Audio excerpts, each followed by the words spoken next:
the National Socialists was a very largely technological regime. Nuclear war as the creation of technology. The gene modifying technology, biowarfare. These are all things that were either there or almost there, with the capacity to wreak unimaginable suffering on the entire planet because of the technology. That's not to say the technology is bad. It is to say rather that it must take its place relative to a higher order series of conversations. And what I absolutely want to insist on is that those higher order conversations, they're not mere intuitions. They're not mere, speculative. Oh, we can just kind of, consult the entrails of a goose or something. They're also not mere expressions of the arbitrary desire for power, because that's not the central animating spirit. That isn't why you built that isn't why you're trying to build Ralston College. It isn't to fulfill your own desire for power. That's not a good motivation. It's not pleasing. It doesn't last. It's not enriching. It's what people turn to when they're bitter and cynical.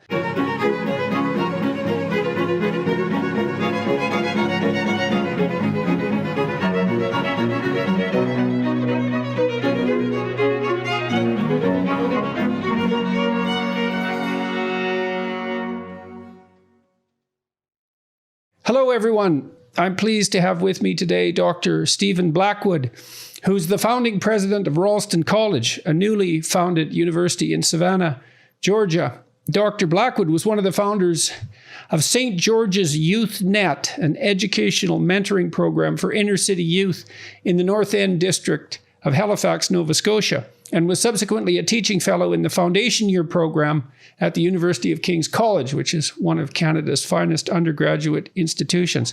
Blackwood hosted and moderated a conversation between Sir Roger Scruton and I at Cambridge University in November of 2018, and moderated the debate Happiness, Capitalism versus Marxism between Slavoj Žižek and I on April 19th, 2019.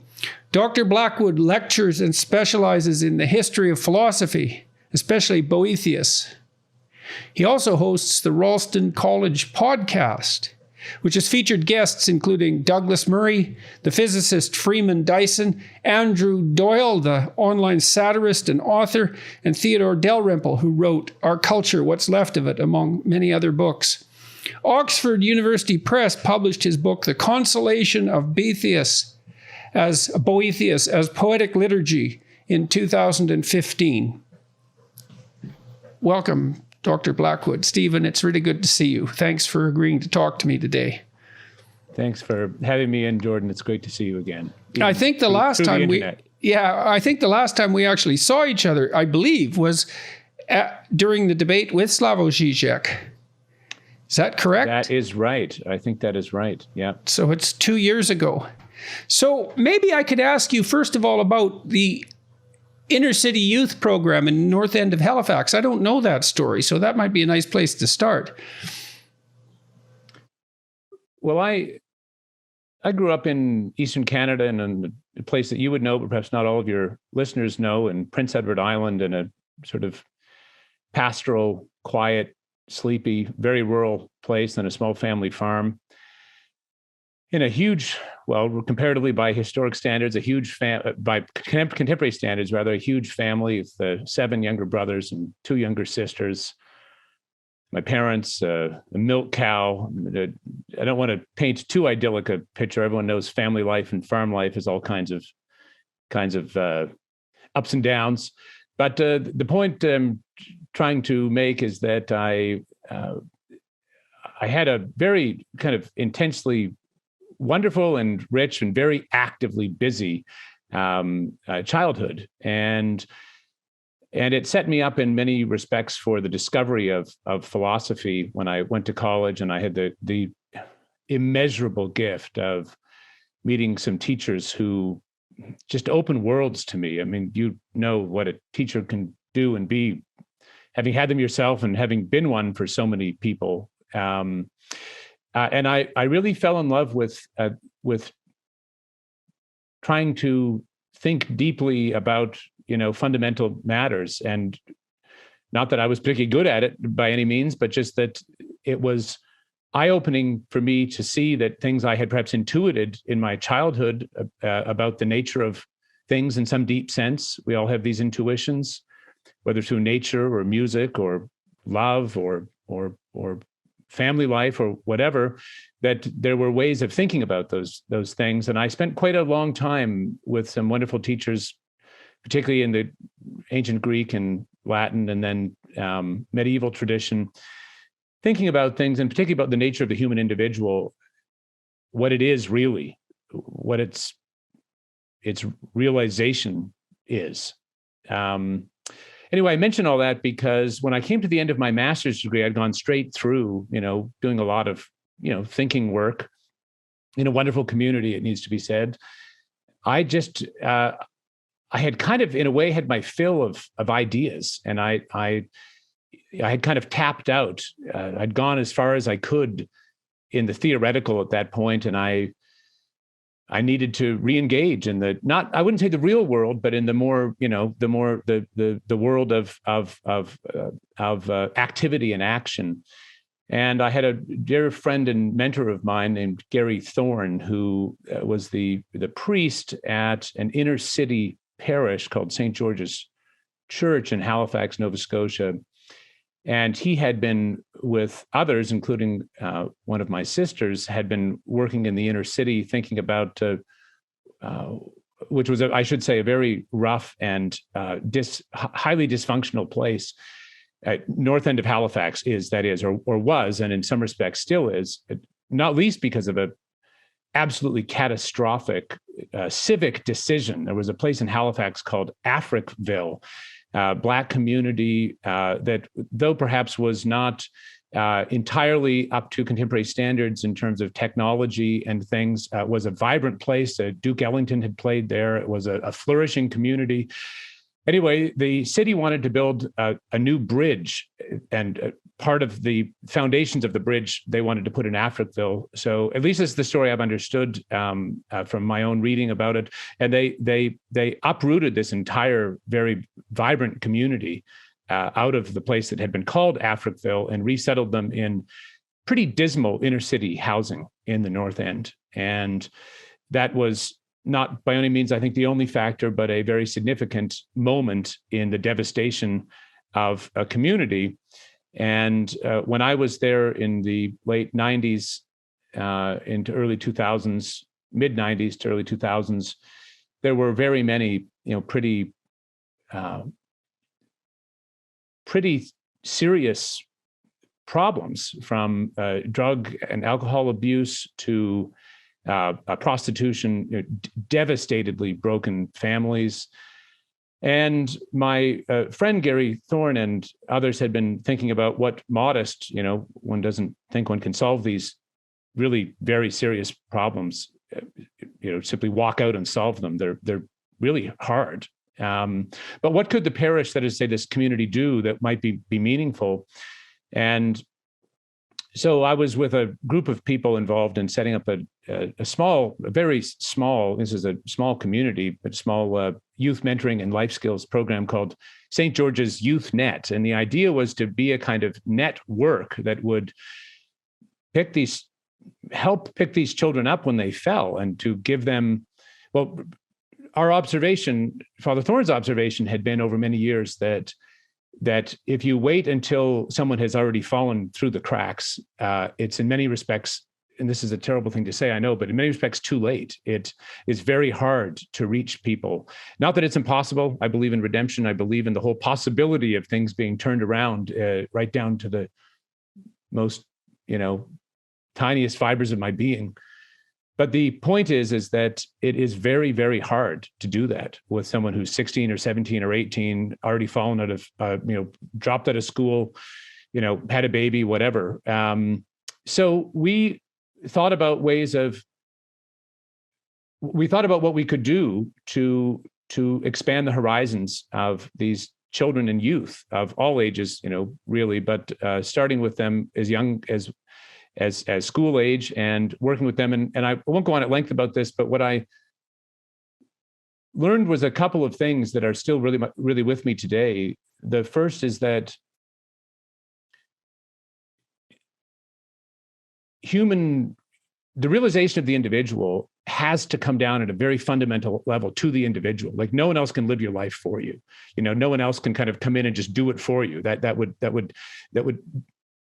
deny all of the agency that is at the heart of human, fulfillment and the driving force of this is me. This me-ness of life has to come from me. And in a way, I think that's a standpoint that at some loose level, people would call the political right seems to understand that, there has to be agency is fundamental. And yet that is a totally incomplete standpoint at the same time, because, we don't simply throw children out into the woods and say, all right, come back when you're fully formed, writing books and playing the flute and fully able to take on the complexities of life. One of the things that's so striking to me is that as people have ability, one of the things they will throw all of themselves into is the raising of their children. And so damn well they should. My wife and I have not been blessed with children, unfortunately, but I was, as the eldest of a big family and having observed in my friends and many others, they will just give everything they can to carefully tend to the development of each individual. And they're not all the same, even in a single family. You can only have 2 children or 3, and they can be very different as day and night. And yet they will give everything they can to these, and so well they should. But what this points to, I think, is a really fundamental question, which is, what are the conditions, the external conditions for human realization? And what we found with these beautiful, often, children in very, very, very broken circumstances, is that on the one hand, we had to have high expectations for them and their agency. We had to insist that they be there on time, that they treat others with respect, that they be attentive. And to anything less was to betray their own dignity and potential, what they could become. And yet on the other hand, we found that we had to move heaven and earth to make those opportunities possible for them. We would go around in the mornings and pick them up at their home because they didn't have people who would get them there on time. And we would make various other kinds of, let's say, accommodations to make things accessible for them. And lastly, I will simply say that, it's not enough just to keep people busy. You have to give them ways that open up their own understanding of themselves. And so we took them wilderness camping. Many of these were kids who'd never been outside of inner city Halifax. We took them to Cape Shidnecto, a beautiful park on the Bay of Fundy, and we spent 3 days, hiking through unbelievably beautiful terrain. And we had music programs and art.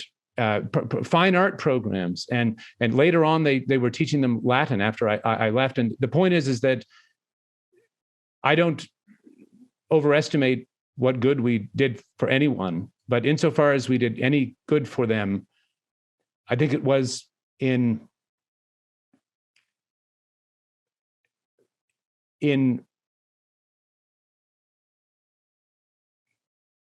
believing that, helping them believe that they mattered at the highest plane of existence, that they belonged to that highest plane of existence. It wasn't just enough to, learn technical skills, or as important as those are, or to know that you needed to come on time to have a chance in life, but that you were made, the highest and best things there are were made for you. So anyway, I've gone on rather long, but it was an important part of life, and I came to see things that are still groundingly important. It's an interesting conclusion to draw from that kind of work, because the latter part of that in particular was spoken like a true believer in the humanities. And I suppose we can transition our conversation to that. I mean, the first thing I'd like to ask you, though, before we do that is, you grew up in this rural community, you went off to college. What sparked your interest in philosophy? Were your parents educated? I mean, how did you come by the interests that you have? Well, I think it would be so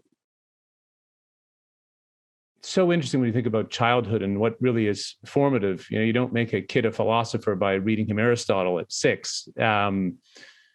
My upbringing in my parents and my siblings were unbelievably important to my sense of the world, to my sense of what a human individual is, to my sense of what's good, to my sense of the possibilities of redemption, and so on and so forth. So I would say, in a very deep way, my earlier childhood opened me up to be able to then later think about things in a more abstract or philosophical register. But, philosophy doesn't exist in a vacuum. I mean, it's not for no reason that, Plato and Aristotle are after Homer, and the things that you can only really think about things that you already, in some sense, intuit. You don't just sort of abstractly go off and, discover things that the deepest thinking is about. You have to already have them in some form. You have a sense of, well, you could take anything. You can take the difficulty of life, or the beauty of a sonnet, or the beauty of nature, or the horribleness of suffering. And it's very hard to think about these things in the abstract. If you've never suffered or never seen suffering, of course, most human beings at some point do in pretty serious ways. But the point is that one of the things I think we absolutely need to think about very seriously as a society, and as parents and as educators and so on and so forth, are what are the deep forms, the deep things that shape an individual in such a way as to open up that horizon later in life. And, I know you've done a lot of work on early childhood development and reflected at length on things like play in Piaget and others. Everything in its own time, in a way that is right for the stage of development. But what I'm saying is that I had some very deeply formative encounters with things that I think are of a very, and I think they're not exclusive to me. They're universal human realities. But I had the privilege of encountering some of them in my youth in a way that then, when I went to college, I went to this place called King's College, founded in 1789 by loyalists who went north from New York at the time of the American Revolution, from an earlier university in New York called King's College, which at the time of the Revolution was renamed, or just after then, renamed Columbia. But the Loyalists went to a more northern colony at that time. Of course, this is all pre-Canada, and they set up King's College.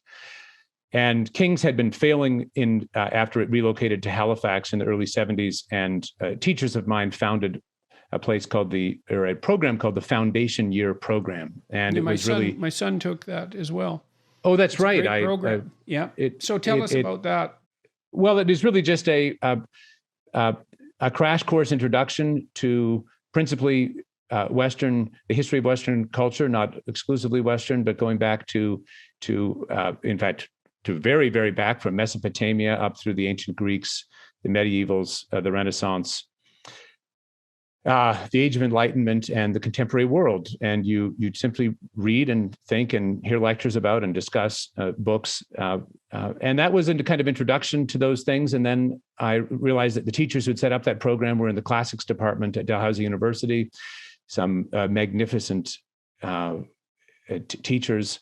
And I spent the next 3 years doing a bachelor's in classics and then a master's there. But that classics department, I should add, was particularly strong in the philosophical, let's say, the big ideas that were moving in that period. Not that learning languages and things didn't matter, but they were particularly strong in those careful readings of texts that really can change your life if you attend to them.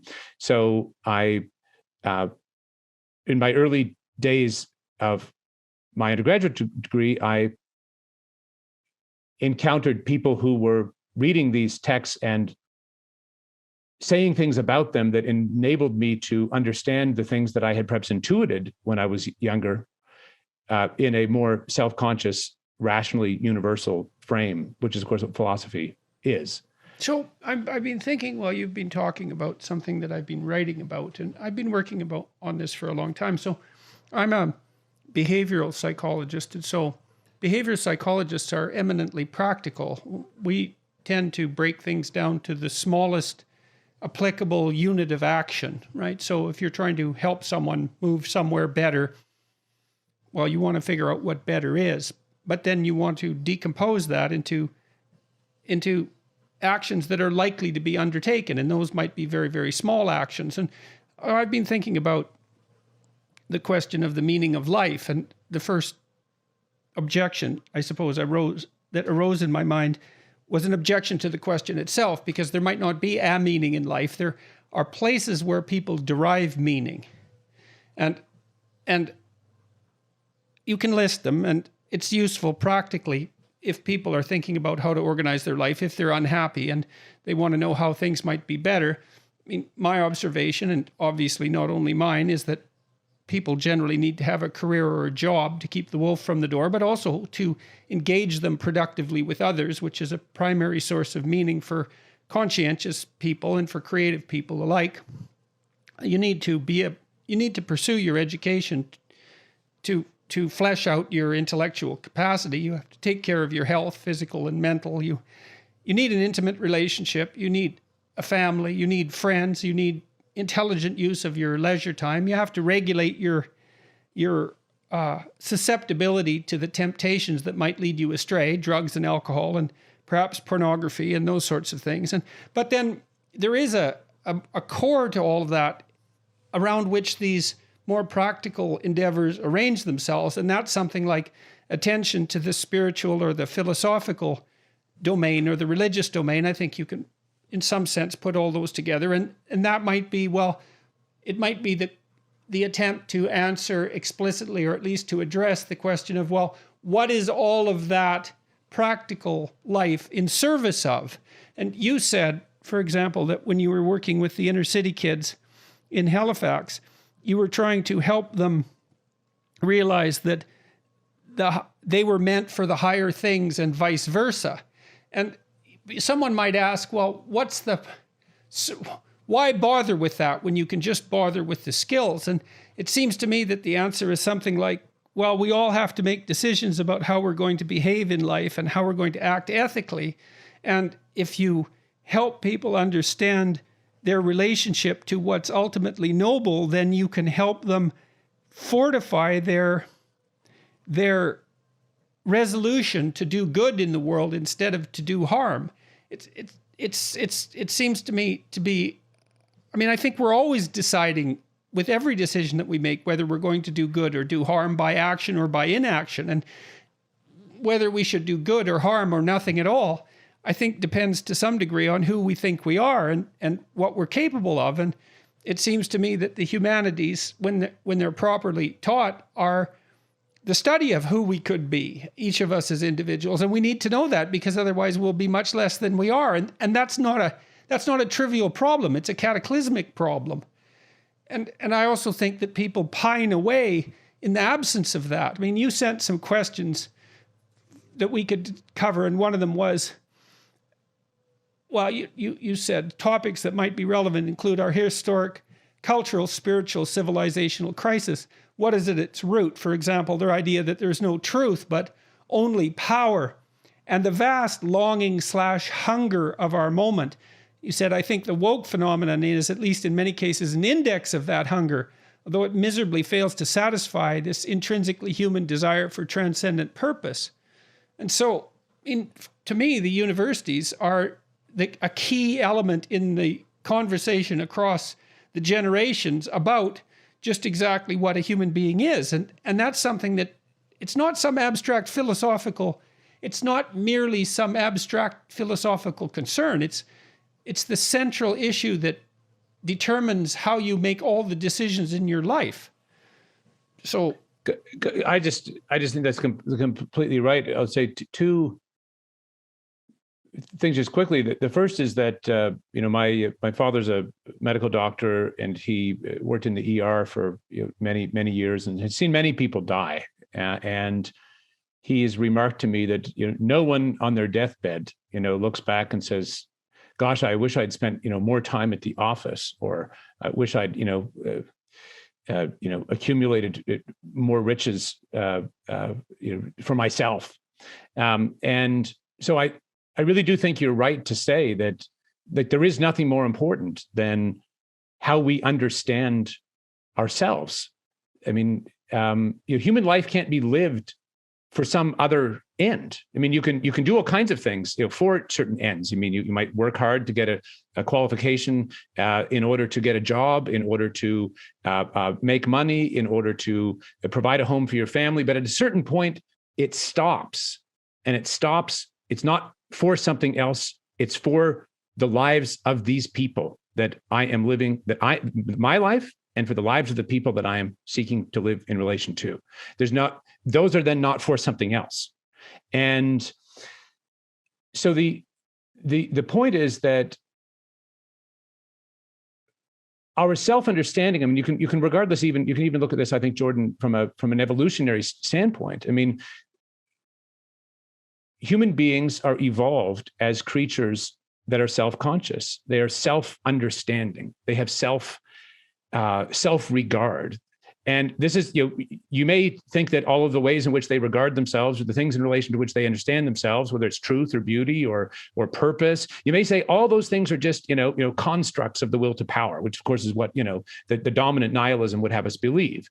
But and which I do not accept, and which I think we can show to be wrong, very clearly, rationally, philosophically. However, even if you think they are constructs, you still do not escape the fact that human beings are evolved in this way, such that how they understand themselves is absolutely fundamental to their nature. Like, that is what we are as an evolved species. And so any culture that does not enable human beings to understand themselves in a way that they find to be richly meaningful, and I'm not saying meaning is just a construct, but if it does not do that at the end of the day, it has failed its fundamental test. Yes.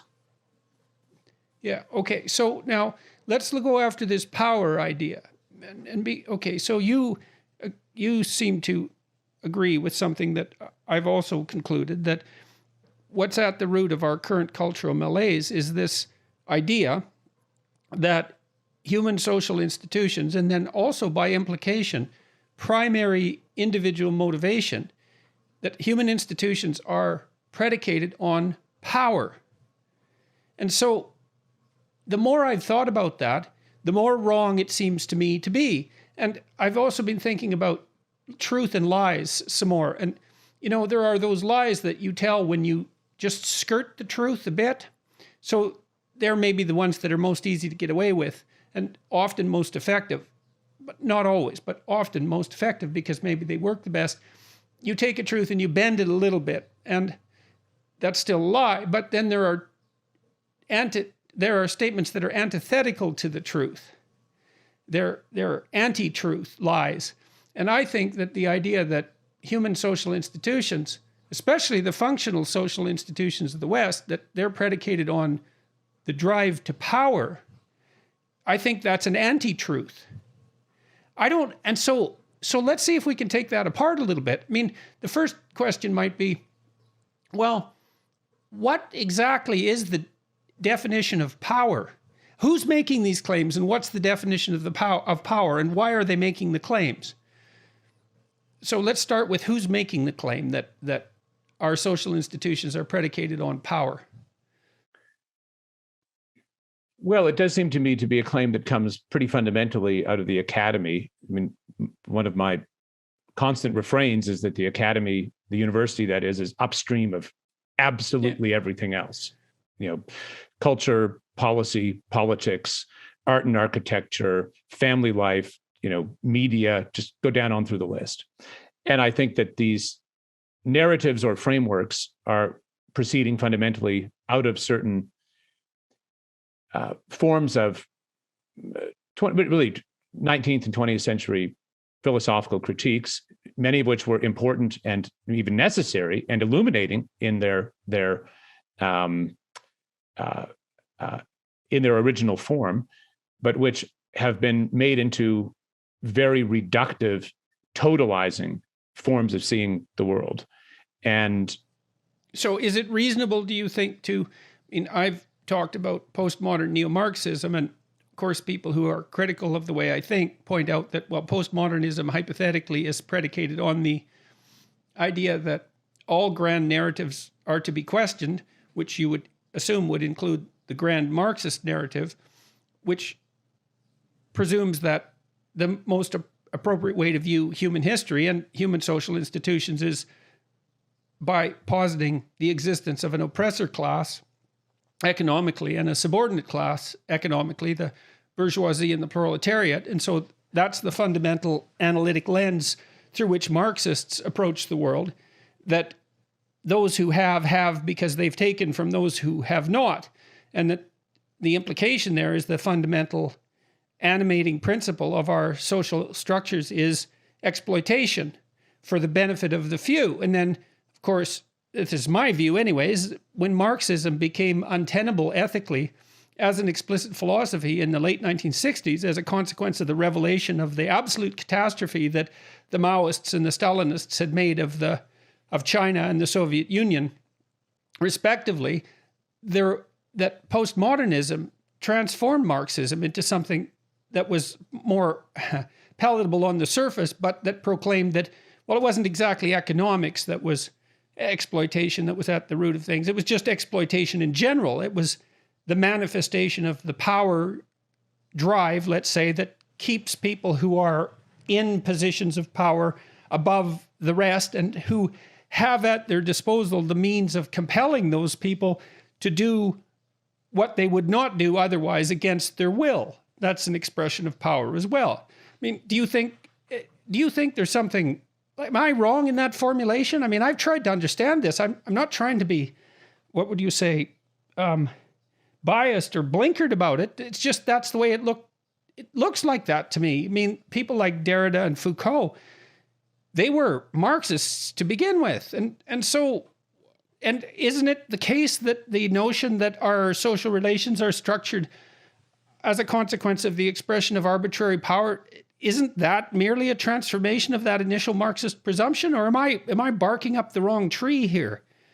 Well, I would say a few things. The first is that I'm very far from a scholar of these, complicated intellectual movements from the late 18th century through to the present. But in my reading, certainly in the main, there's in the main, I think you are right about Marx. And again, I'm not a philosopher of Marx, but if you read, for example, the introduction to his critique of Hegel's philosophy of right, he outlines very, very clearly this dynamic of focusing all of the force of one part of society against another as an essential kind of material dialectic. And that does seem to me to be fundamentally what is, that is the logic of the power alone revolution. I think that is fundamentally what we're facing in the, that leads to a war of all against all, of course, but it certainly leads to identity politics warfare and the reductions of an individual to wherever they can be usefully mobilized in a battle of one part of against another. But I would also say about Marx, and again, just the thing is, as you know, when you get into studying complicated things, you always feel you must endlessly qualify what you don't know. There's a huge amount I don't know about Marx, but I also know that he says that religion does not make man makes religion. And at some very fundamental level, there appears to be, whether in Marx or proceeding out of his interpreters, a wholesale negation or rejection of the idea that there is any abiding metaphysical or transcendent reality. Well, and Marx also points out very clearly that, and this is a key element of Marxist thought, that social structures structure individual consciousness. It's not that individual consciousness structures social structures. So it's the group imposing its nature on the individual rather than the group being led by the individual. And that's a profoundly anti-Enlightenment, and I would say anti-Judeo-Christian proposition. And so, and that's certainly something. And then you said something else that was interesting. You said you're not a scholar of these movements, and neither am I.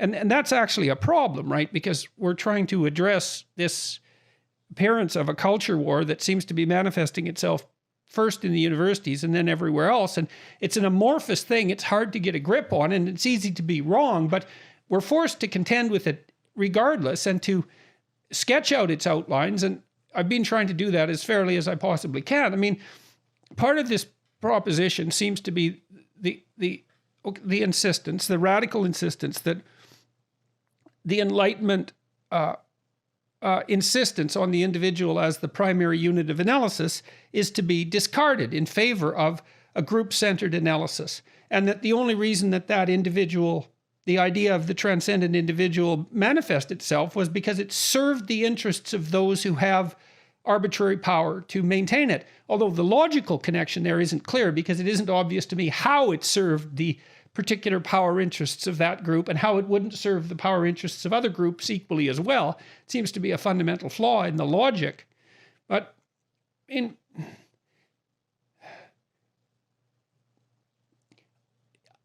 I've been thinking about my own experience with social institutions and my knowledge of how people develop as well as how children develop. And the first thing, or part of that, is that all the developmental literature suggests that the use of aggression, which is what you'd expect to be developed if power was the fundamental organizing principle of social institutions, you'd expect that aggressive children would do better than non-aggressive children.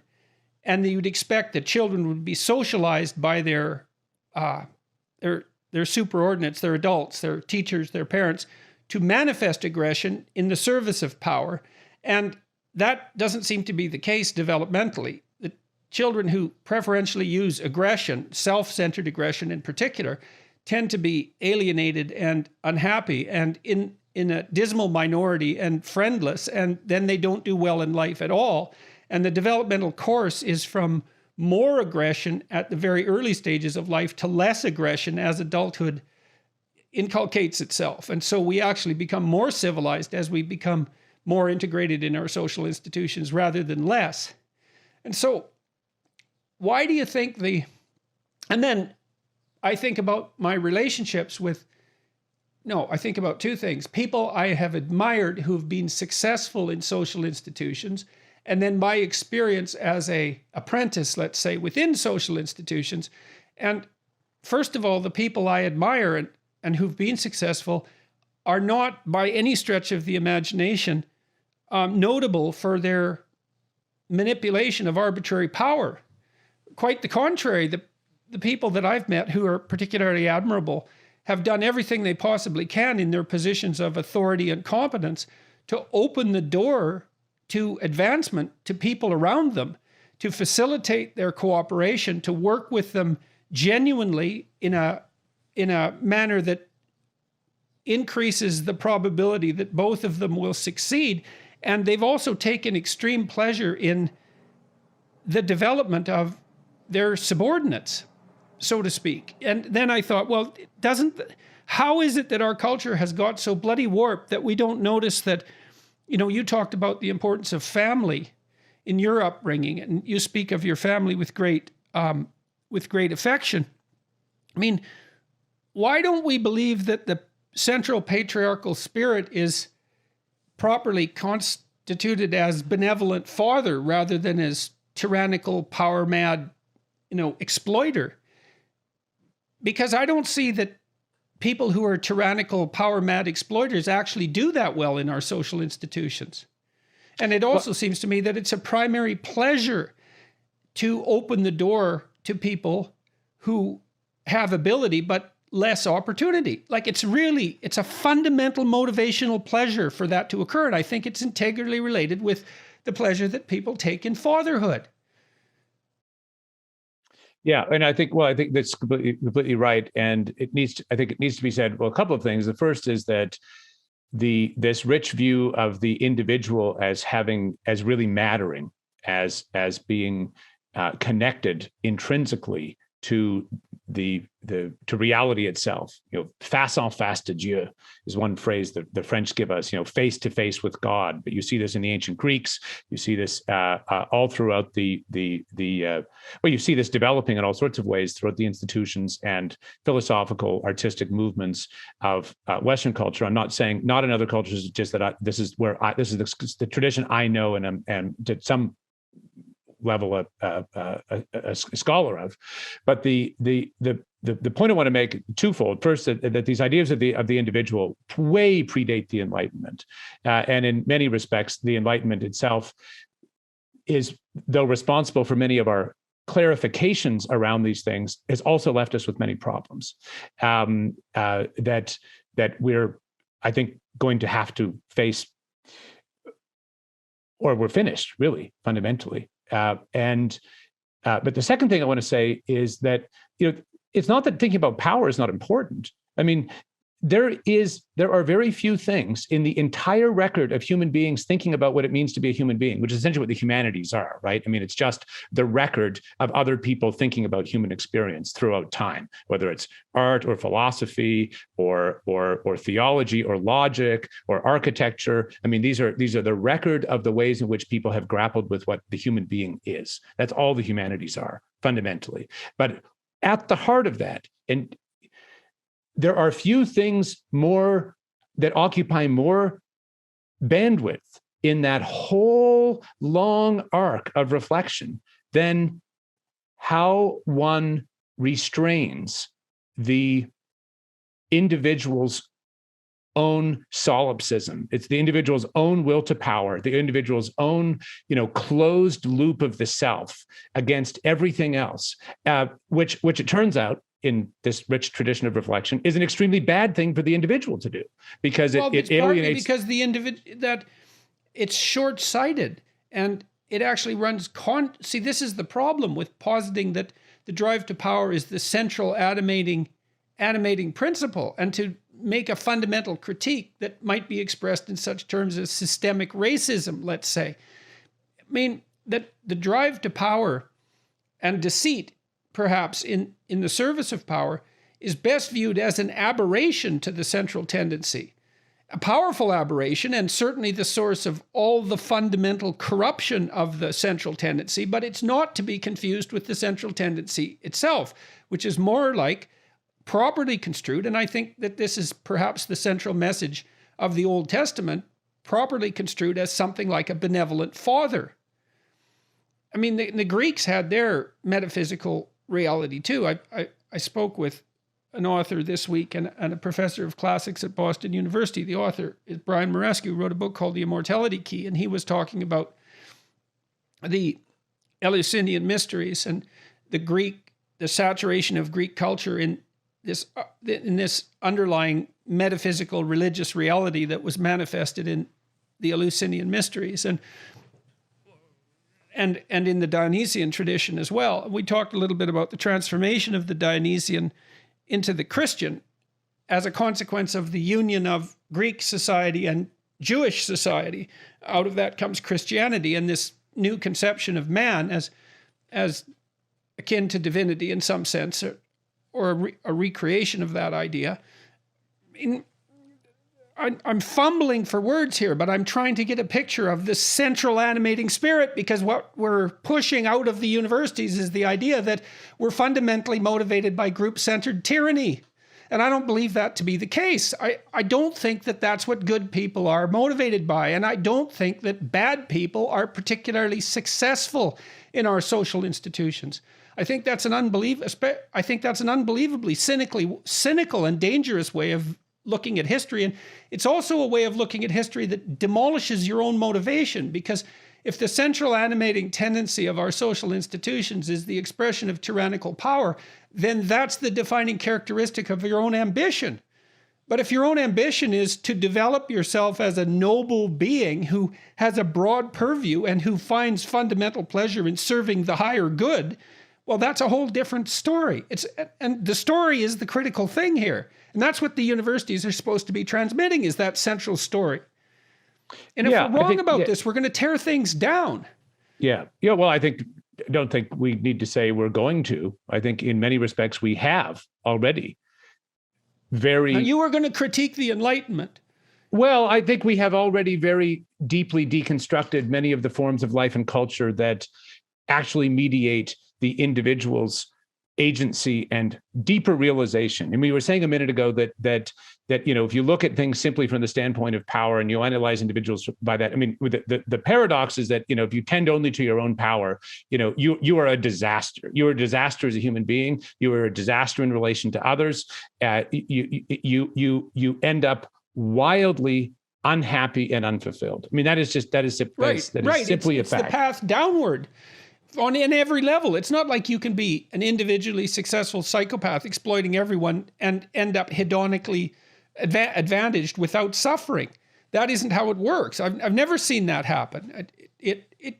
I don't believe it's possible. And so I can't understand why we've bought the idea that power is the central animating principle. Like, what the hell? And why have it? There's an envy in it. There's an envy in it that I can't quite put my finger on. It's related in some sense to this. I've noticed that in the universities, whenever I worked with business people, for example, a lot of my peers would become upset with me. And I always wondered why that was, because my sense was, well, there was just as many good people and bad people in business, let's say, as there were good people and bad people in academia. And it was just completely foolish to draw an arbitrary line. But it had something to do with envy. And I was talking to Paul Rossi, the New York teacher who got nailed for standing up against the importation of critical race theory, let's say, into the private schools in New York. And he talked about the attraction that postmodern theory had for him when he was an undergraduate. He wanted to be a writer, but he didn't really have the talent as far as he was concerned. And along came the postmodern critics who were tearing literature apart, and they appealed to his resentment and his envy because they were tearing apart, an ideal he couldn't reach. And so it was very much reminiscent for me of the story of Cain, who became resentful and bitter because his sacrifices weren't accepted by God. It's a fundamental story of human beings, really. And so there's this envy that's driving us to misinterpret our institutions and to be careless with them. And the universities seem to be leading the pack. I would say more than leading. Yeah, certainly. Yes, certainly leading, racing onwards. I think that, one of the terrible ironies of this standpoint is that it becomes guilty of the very things that it accuses in others. And so it violates our institutional life. It violates our whole relation to the past. It violates the individual. That is to say, when you drink the Kool-Aid of there being only power all the way down, you are in a grim world. And what is, I think, so tragically perverse about the dismissal of our whole inherited past with all of its complexity and beauty and difficulty is that the tradition itself of all of humanistic learning has many of the very tools we need to confront the problems that those concerned with those who are concerned with the abuse of power are concerned about. And so and I think revolutions often work in this way, is that the first thing they need to do is alienate the entire record of the past from the present, because that's the basis upon which you bring in the brave new world, through your own manipulation of power and system and so on and so forth. So I think there are a number of things going on. It's always very tempting. I mean, the siren song of power is there's a kind of drug-like character to that. But I think, Jordan, we need to ask, why is it that these reductive, inadequate, manifestly ahistorical, irrational, utterly, low-grade kinds of analysis have become so dominant? And I think if we can't answer that question, it is difficult to transcend their hold on those who ascribe to them. Well, you said that the woke phenomena is an index of the vast longing / hunger of our moment. I mean, the other thing, one of the other things that Rossi said that was quite interesting was that when the new doctrines entered the private school that he was teaching, he was initially highly supportive of them because they came in flying, let's say, the anti-racist flag. And like, who isn't happy about anti-racism? And so if you take it at face value, well, then you get to put yourself on the side of the heroes that are fighting against those who oppress people on the basis of arbitrary characteristics like their race. And so that certainly accounts for some of the attraction on the positive side. I mean, the negative side is, well, the opportunity to tear things down for the sake of tearing them down in the name of some higher moral virtue that just covers the real motivation, which is to tear things down because you're envious. But, you know, to give the devil his due, well, there's something to be said for identifying with a movement that purports to be serving the interests of the poor and the dispossessed and those who are prejudiced against, and to take to task those who are perpetrators of such things. And so I see that as part of a religious impulse to do the good, but it's so incomplete, and it's so dangerous in its incompleteness because, well, partly because it provides a too convenient enemy, and partly because it does dispense with the richness of the past. And then it brings with it in its wake, let's say, all sorts of ideas that are entirely counterproductive. I mean, it contains within it a fundamental critique of the idea of free market economies, for example, which to me is just a disaster. Just from a computational perspective, we can't do with central planning what the market can do with computation because it's distributed and it relies on the choices of everyone. It's a much more effective computational system, but we seem to have done a pretty bad job of defending it. Well, I think that's a very, very good statement of the problem. Why is that so? I mean, well, let's say a few things. The first is that I do think the whole woke thing, which, you know, whether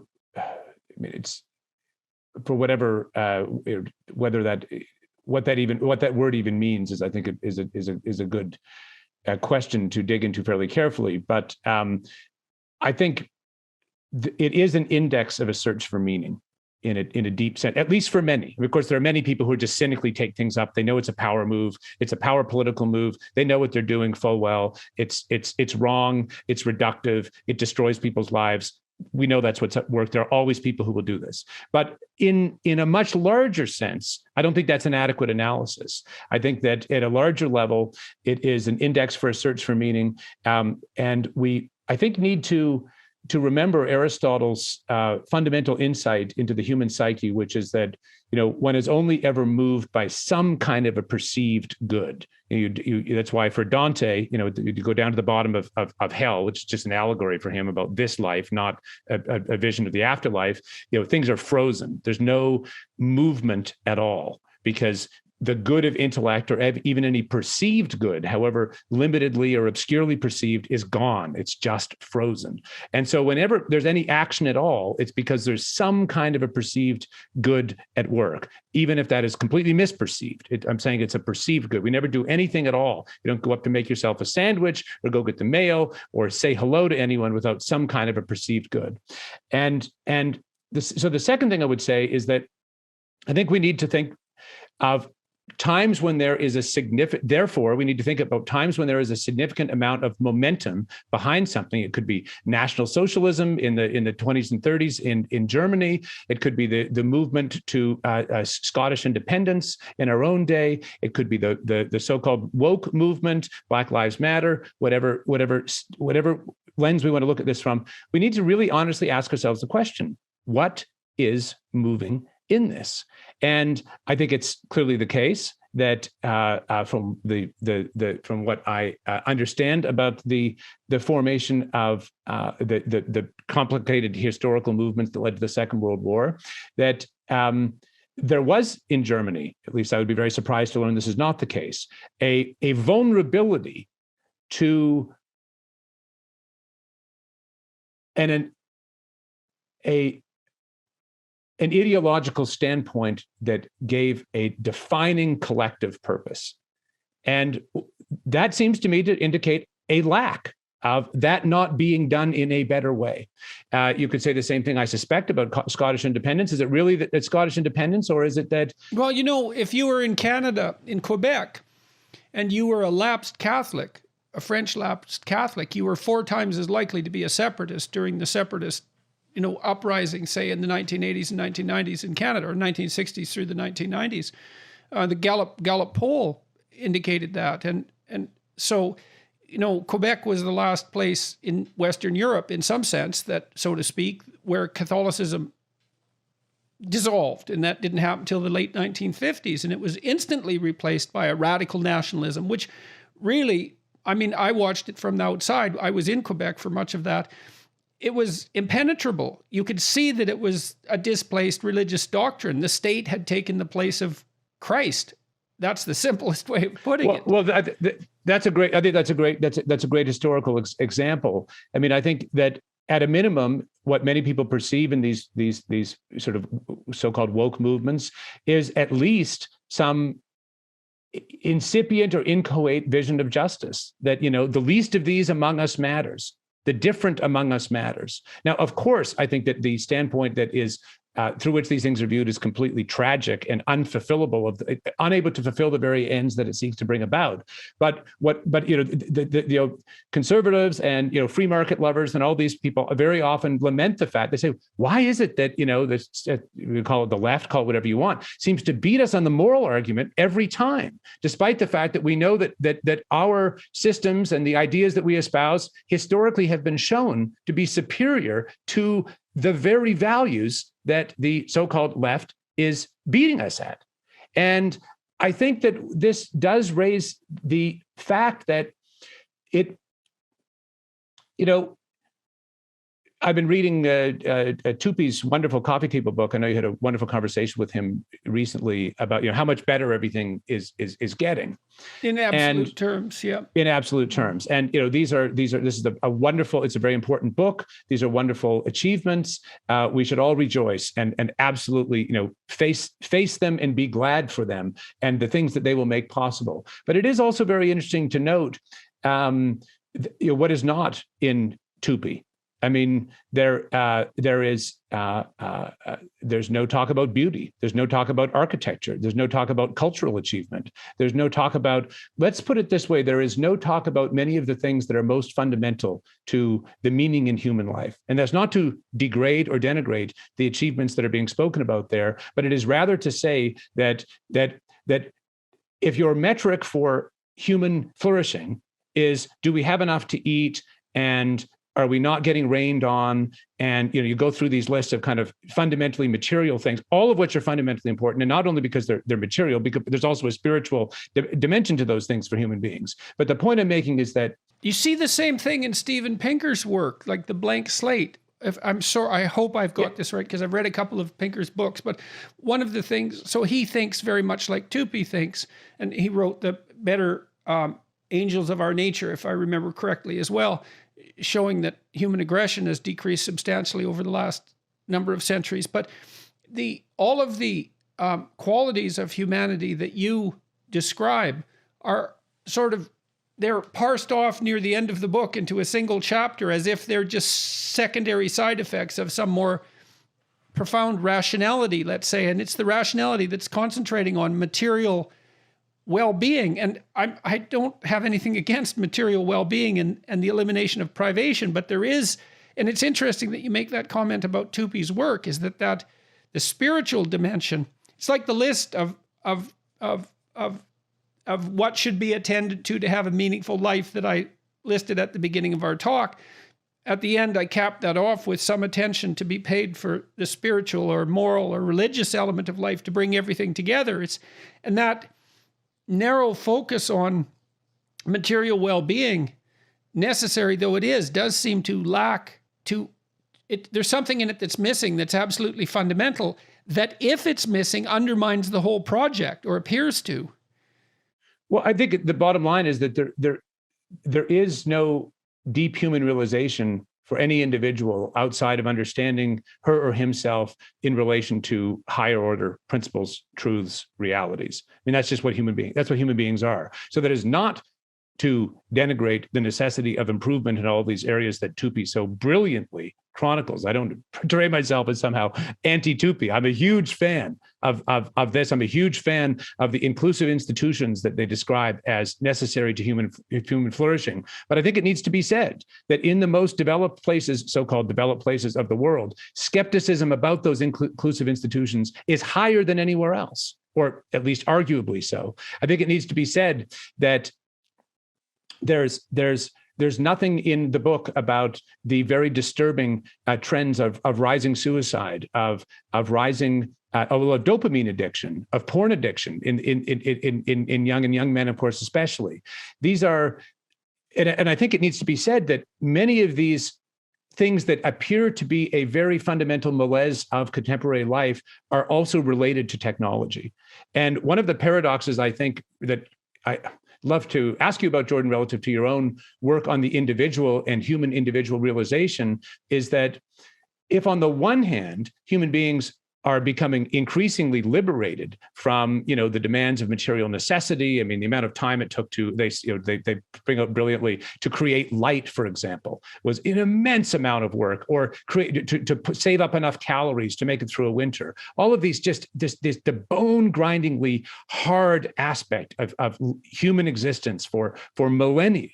Then we are very rapidly in the last 2 centuries, now almost every human being in the planet, not everyone, but the vast majority, are living at standards of living that were inconceivable by anyone just a few centuries ago. So these are amazing achievements. But it also needs to be said that insofar as, if on the one hand the individual is being liberated from these those bone-crushing realities, at the same time, it does appear to be a key aspect of modern life that individuals are finding themselves less connected, more alienated, and that the very technology in some respects that liberates them also appears to homogenize in a kind of globally reductive way, such that, as human life is lived on the ground, the frame in which it's actually lived and in which meaning is derived, that has become more distant,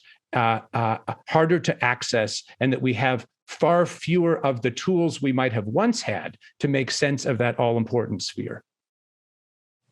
I've talked to Bjorn Lomborg and to Matt Ridley and to Marian Tupy and to other people who are deeply concerned about continuing to make absolute privation, let's say, a thing of the past, and to many people as well who are hoping to ameliorate relative privation, which is more the concern of the left, as you already pointed out.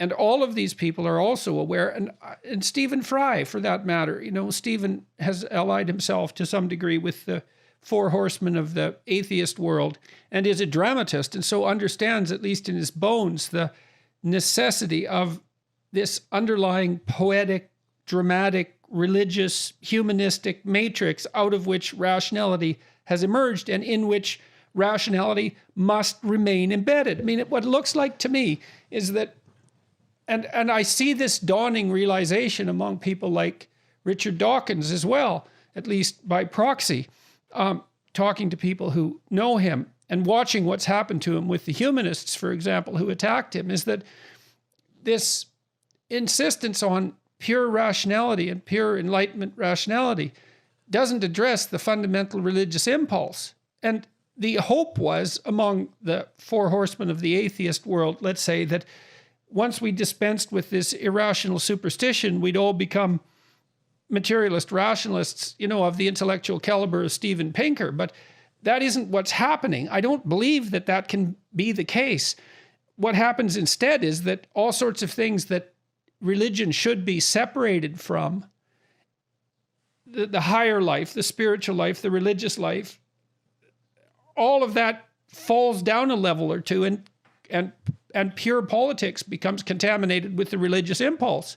And then it becomes totalizing. And that looks like a catastrophe. And so it seems to me that we need to pull up the spiritual domain again, to parse it off as a separate field of what? Endeavor, study, hope, to give it its due, and that's the role, at least in part, that the university should be playing. Instead, they're tearing things down. Yeah, and I mean, I think it needs to be said. I mean, these technology is an amazing tool. That's what it is. It is a tool. It does not have a moral value in itself. There's no question that it largely, well, it is morally in what is the word I'm looking for? It doesn't have a moral determination intrinsic to itself. But so that is to say, even from the standpoint of this kind of narrow instrumental rationalism, you still are putting this in service of something that you think that you think is good. It's good to feed people, but you have to ask yourself, why do we think peace is better than war, or why is it that forgiveness is better than vengeance, or that unity is better than disunity, or that beauty is better than ugliness? This is a point that I know we both are very keen about. Maybe we can talk about beauty in a minute, but the point I'm making is that is twofold. So that's relevant to that central animating spirit of mankind, let's say, because that central animating spirit accepts all those propositions that you just laid out as givens, that beauty is preferable to ugliness, that unity is preferable to disunity, that life more abundant is preferable to privation. And that's all part of our central ethic. And that's part of the central ethic of our properly functioning institutions as well. And it's part of the central ethic that enables us to communicate about what's good and what's evil. And it's part of the central ethic that allows our consciences to torment us when we deviate from that path. And that's not merely a matter of aberration from a central power drive. Yeah, I mean, I think there's a real question, the West, the world at large, could very easily become a technological order set over a moral vacuum. And this is not to denigrate the technology, but actually then it'll destroy itself, right? That's look. I mean, it's very easy to point that out. I mean, we can. The National Socialists was a very largely technological regime. Nuclear war is the creation of technology. The gene modifying technology, biowarfare. These are all things that were either there or almost there, with the capacity to wreak unimaginable suffering on the entire planet because of the technology. That's not to say the technology is bad. It is to say rather that it must take its place relative to a higher order series of conversations. And what I absolutely want to insist on is that those higher order conversations, they're not mere intuitions. They're not mere, speculative. Oh, we can just kind of, consult the entrails of a goose or something. They're also not mere expressions of the arbitrary desire for power, because that's not the central animating spirit. That isn't why you built that isn't why you're trying to build Ralston College. It isn't to fulfill your own desire for power. That's not a good motivation. It's not pleasing. It doesn't last. It's not enriching. It's what people turn to when they're bitter and cynical and feel that there's nothing left but the exploitation of others for momentary pleasure. You can't be more cynical than that. And so then we also have to ask ourselves, why the hell did we get so cynical about ourselves? It doesn't, I mean, gosh, look, that is such a good question. Do you remember in that debate with Zizek, there was a piece that we're going to clip out, but it's part of something I already clipped out of a 15-minute piece of that debate. I talked about the Communist Manifesto as a call to bloody, violent revolution. And a significant proportion of the audience, who were obviously pro-Marxist and had come to hear Zizek hopefully defend their hero, cheered and laughed when I talked about bloody, violent revolution. And, it's also the case that once you make the look, I've been trying to understand, for example, when the left goes too far. Where's the cutoff line? It's very difficult to draw. But the problem with the insistence that power structures everything is that as soon as you insist upon that, you can't help but justify your own use of power. And then that, for me, as a psychoanalytic thinker, let's say, then that makes me suspicious that perhaps that's the motivation for the entire bloody argument. It's like, well, everything's about power, so it's perfectly fine for me to express power in whatever way I see fit, especially if I'm serving the oppressed or I'm serving some higher moral order. But really what I'm trying to do is to find a justification for my expression of naked power. And you could see the enjoyment in the crowd when that phrase about bloody violent revolution popped out. It's like, yes, it's really, that's what you want. And who is it exactly here that's animated by the desire for power? And so, I mean, is the driving force behind the insistence that all our social institutions are based on power the desire to justify power as a political weapon? That is indubitably a significant part of the attraction, though I think it takes its strength fundamentally morally from the perception that this mode of analysis can help us redress suffering. You insisted earlier, and I was speaking with someone else who made the same case very recently. I can't remember who it was, but it'll come to me. That there's no impulse to action without a drive toward the good, but I'm not so sure about that. I think that people can become hurt enough and bitter enough and resentful enough so that they are driven by the desire to make things worse, that there isn't a good in mind. Certainly. But that's, I mean, I know absolutely. But I mean, there's a, however misperceived, there's some end in the activity. I'm not saying it's a good move. Why couldn't the end just be like, because I've thought about Hitler in this regard too. It's like, there's this old psychoanalytic dictum that Jung, I believe, formulated. I haven't been able to find exactly where he stated it, unfortunately. But the gist of it is that if you don't understand the motivation for something, you look at the outcome and you infer the motivation. And so then I look at Hitler, and he committed suicide in a bunker after berating Germany for failing to live up to his noble ideal, left the entire country in flames, left the entire continent in ruins in this massive conflagration. He was always interested in the worship of fire. I mean, and so, one interpretation would be that Hitler was attempting to produce, a new world order. Another would be that he was aiming at committing suicide in the midst of Europe in flames. And that was the outcome. And I'm kind of likely to attribute that motivation. You could think about it as a warped attempt to pursue the good, in the form of, let's say, an extreme nationalism and the binding of a tribe. But to me, it's more shaking his fist at God in the sky and saying, here's my revenge on the world you created. And I don't see I don't see any drive to good in that, except peripherally. Oh, sure. Sure. I'm certainly not saying that these things are actually good. What I'm saying is that, I know you're not. Yeah. That the action, however perverse, perceives, even if it's just the perception of the furtherance of the self's own will to power.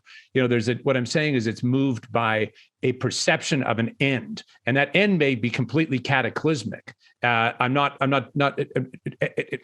frankly, that's why the whole work of education, the whole work of education, of parenting, of our social institutions aims at, we hope, enlightening or helping the individual to better perceive what is really good. Good. And okay, so let me ask you about that. So I've been thinking psychologically again about Christianity.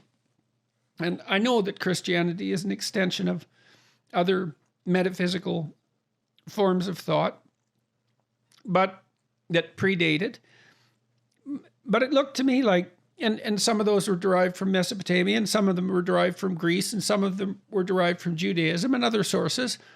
But they all seem to me to be part of the conversation that human beings have been having amongst themselves for thousands of years about what the nature of the ideal human being is. And I see these cathedrals, these works of art in architecture that took a tremendous amount of labor produce a dome-like structure that represents the sky, and you see Christ as logos spread out on the sky as a transcendent force. And you ask yourself, well, what exactly is that signifying? And the answer is at least the proposition of a kind of ideal that's associated with, let's say, universal love and truth in speech. That's the logos, summed up in two phrases. And if there's no metaphysical reality there at all, there's still this imaginative enterprise that characterizes the entire human, imaginative effort, cultural effort to posit a transcendent ideal that we would live in relationship to. And I just don't see that case being made very strongly, and I can't really understand why, because isn't it rather obvious that at least part of what Christianity has been is the attempt by thousands of people over thousands of years to specify the nature of an ideal? Certainly, I would say so. And I would say that the fact that these principles actually work is proof of their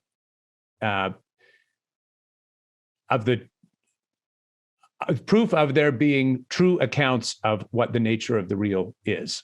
Well, let's approach this from a couple of different angles, Jordan. The first is, one of the things that I profoundly believe is that, these young people seeking, deeper answers and, to however much they may be flailing about, it's not their fault that many, perhaps most of the institutions they will encounter will betray that which is deepest in them, will denigrate, will tell them, no, none of these things that you're seeking are really real. I think, I've been thinking a lot over the years about architecture and what is going on in brutalist architecture. And it really does seem to me that in brutalist architecture, to live in relation to brutalist architecture, it is as if you had a parent that said, you're nothing. You're nothing. You'll never amount to any. Of course, there are terrible to say people actually, there are people in these situations who live with such dysfunctional lack of love and antagonism. This is the way that the home life that some people terribly have. But I'm using this as an example because I think what brutalist architecture does is it declares to the whole world and to you that there is no truth. There is no beauty. You are nothing. Accept it. It's just a concrete annihilating force.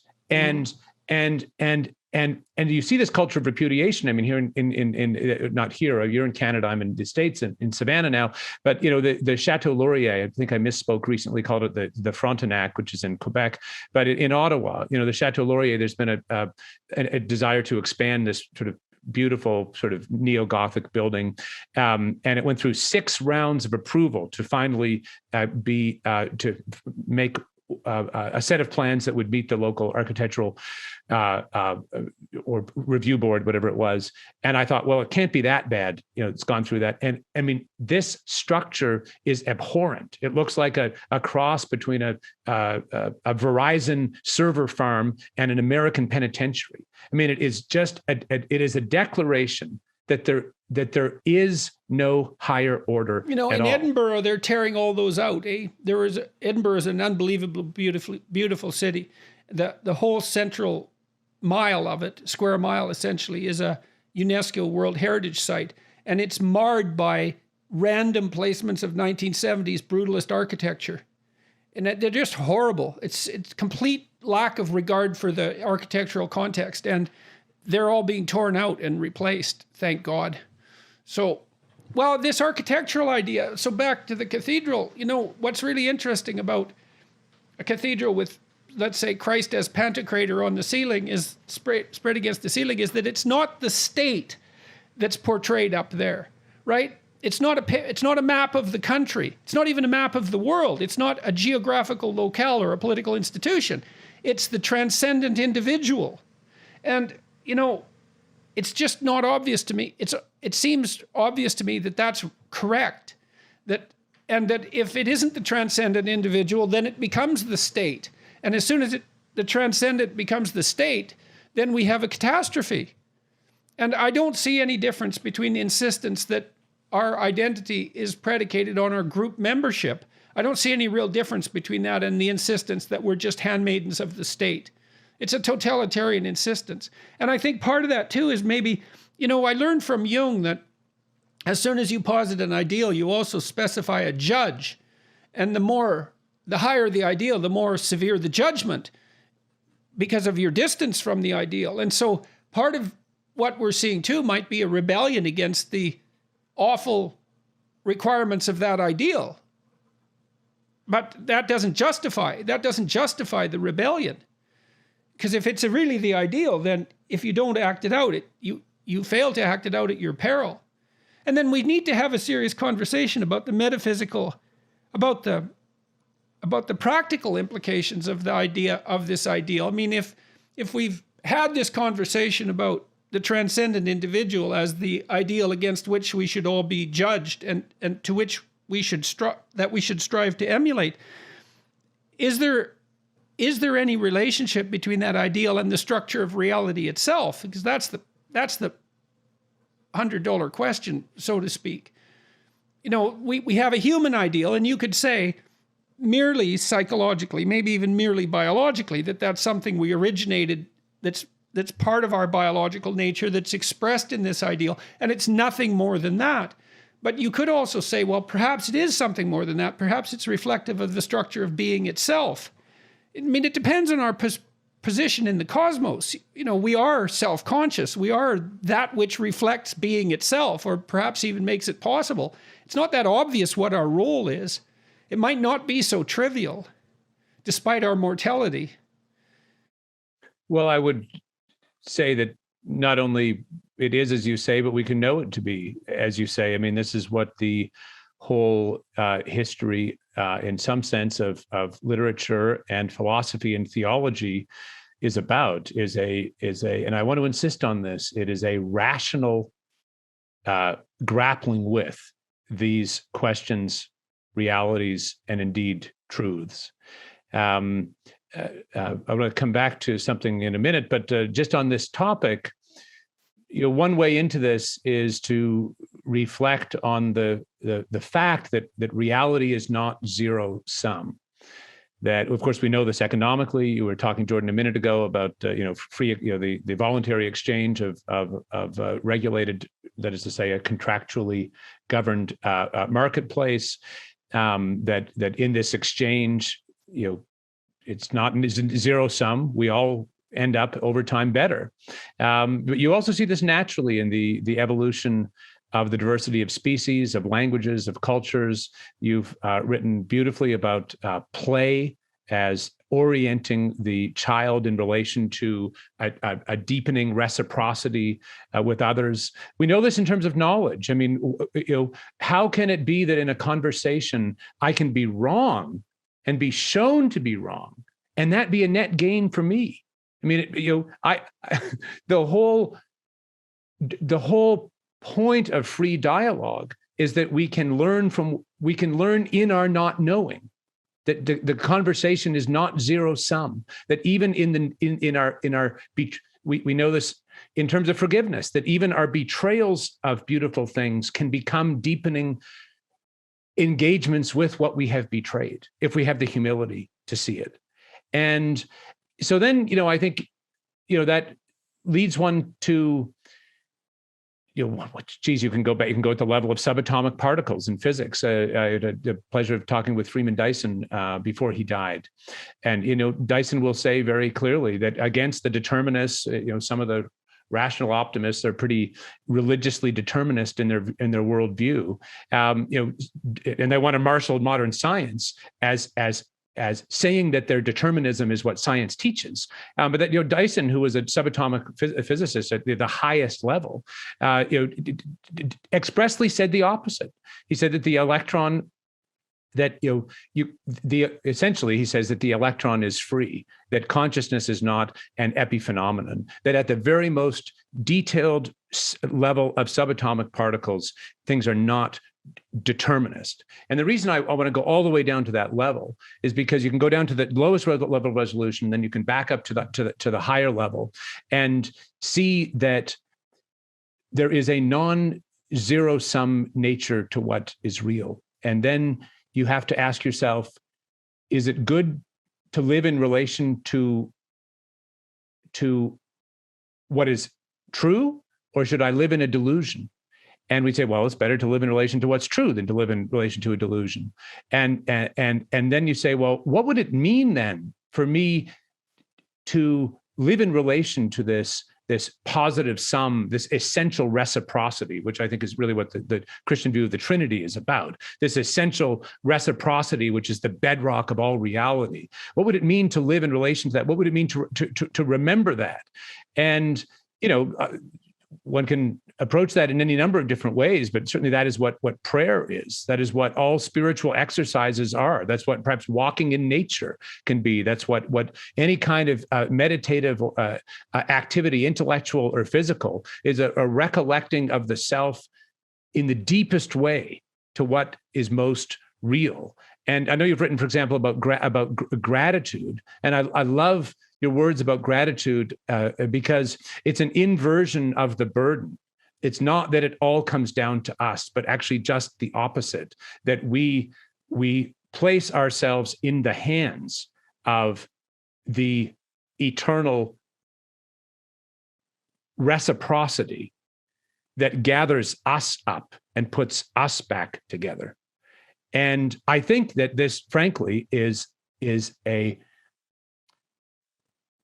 deeply rational standpoint that can be shown to be, despite my not making it very articulately here today, shown to be true in economics, in physics, in biology, in sociology, and certainly in all of the higher order spheres of human knowing. This is the nature of what we are and what the world is. And this is where, your image of the Pantocrator, I think this comes back to this because what fundamentally is going on there is that, the logos is in us. It's actually in us. That's why when you talk about the divine significance of truth and speech, that, we are made to understand ourselves in relation to the whole. That is an intrinsic human need and an intrinsic human ability. And I think that this is where my life is about trying to, in whatever small way I can, open. If the nihilists darken the horizon and close off in the way that brutalist architecture does, close off what we're allowed to become and understand ourselves as, then I think the work of our time is to open it back up. And that is really what the humanities are fundamentally about. You can go back to, one of the things I despise about the current structure of the academy is it acts as though, these things are just for the few. But, you think about, Homer. I mean, Homer was the mode of educating the Greeks for, 1,000 years. The Pantheon was right there on the highest hill where everyone could see it. Same with Gothic architecture. J.S. Bach, perhaps the greatest musician who ever lived, was a parish church musician. Anyone, I presume, could walk in the doors and listen to his cantatas. I mean, Dickens, when Dickens wrote, I've heard recently, people would line the docks to wait to see what was the next, what was the next installment of Dickens. And so what I think, most fundamentally is that the antidote to the spiritual crisis, civilizational, cultural crisis we're living in is really fundamentally simple in it. At least it's what we can state it as, and that is to open the horizon again, to turn the lights back on. And what that means is to turn them on so that individuals can better come to understand themselves in relation to these higher order realities in the image of which they are made and in relation to which their fundamental realization essentially depends. So there's critiques of, let's say, thought in relationship to the ideal, the Freudian critique of religious structure, that it's infantile. And perhaps that's a consequence of the hypothesis of the divine afterlife that awaits us all. Freud regarded that as an infantile response to the reality of death. And there's the Marxist criticism that religion only serves power and it's the opiate of the masses. But it's striking to me how poorly the alternative position has been defended, given its unbelievable power. I mean, look, we all seem to recognize within ourselves that we have moral culpability. as far as I can tell, because I've never met anyone who hasn't tortured themselves to a tremendous degree as a consequence of their own perceived inadequacies in relationship to the ideal. I see that people take the deepest pleasure that's possible in life in the facilitation of the development of others. I don't believe that. I believe that's wisdom to notice that, to say, well, it isn't the service to my momentary desires for pleasure or even comfort for that matter, where I'm going to find the deepest significance, life-sustaining significance that keeps me away from nihilistic hell and the desire to destroy and hurt. It's going to be something like service to the greater good, and primarily in the form of, well, other people in their longest possible term interests, and that we have not only a divine responsibility to do that, but a divine capacity to do that, that if not manifested, cripples us spiritually and physically, for that matter. And I mean, the ultimate significance of that remains unknowable, but I don't see any logical flaws in the proposition. I mean, I looked at the manner in which the Mesopotamians built their savior, Marduk. Marduk has eyes all the way around his head, and he speaks magic words. The cosmos comes into being and disappears as a consequence of his utterances. And like, there's this sense emerging in Mesopotamia as the consequence of the aggregation of all these cultures that the highest order being is extraordinarily attentive, hence the all-encircling eyes, and is capable of the deepest and most profound speech. And that's not a realization that's in any means trivial. The Mesopotamians had wars between all of their representations of their gods. And what they elevated to the highest position was this all-seeing, truth-speaking capacity that also went forward and confronted chaos and built the world as a consequence. And the influence of that set of ideas, or the derivation from the same set of ideas for the Jewish conception of Yahweh, is quite clear. And you see the same thing emerging in Greece with the building of a pantheon of gods and the proposition that something occupies the apex, something Apollonian or something of that nature. And then you see that revolution take place with the dawn of Christianity and the insistence that there's something fundamental about consciousness and spoken and the spoken truth that is constitutive of reality. And you ask yourself, well, do you believe that? And the answer is, well, you treat people like you believe that because you hold them responsible for the consequences of their utterances, and you judge their character on the basis of what they say, and on whether or not they act out what they say. And so we hold each other to these standards with everything that we do, and we berate ourselves when we don't live up to them. And I don't understand how it is that we can be said not to believe it. Now, there's the dogmatic element, the hypothesis, for example, that Christ is literally the Son of God. And I mean, my knowledge runs out very, very rapidly when speculating about such things, but it certainly seems to me that Christianity has at least been a very long conversation about what the nature of the good is, and that's spilled out into the humanities and underlies our culture, and that has very little to do with the expression of power. It's not the right lens through which to view things. It's devastating. It's wrong. It's cynical. And I think it appeals to envy and the desire to tear down. Well, I think that two things I would say just very quickly, Jordan. The first is that we have immense resources in our own past and in the past of every culture. I mean, one of the things I love about your work is how syncretist it is. Here you've moved in the last 5 minutes. Moved from Marduk to and the Pantocrator to the Greeks, and good on you for doing it. I mean, that's I think I want to say that. You say people have not been good at making the counter argument. You've been very, very good at making the counter argument, and the millions of people who've had their lives touched and ennobled and deepened by taking seriously the things you point towards are proof of that. I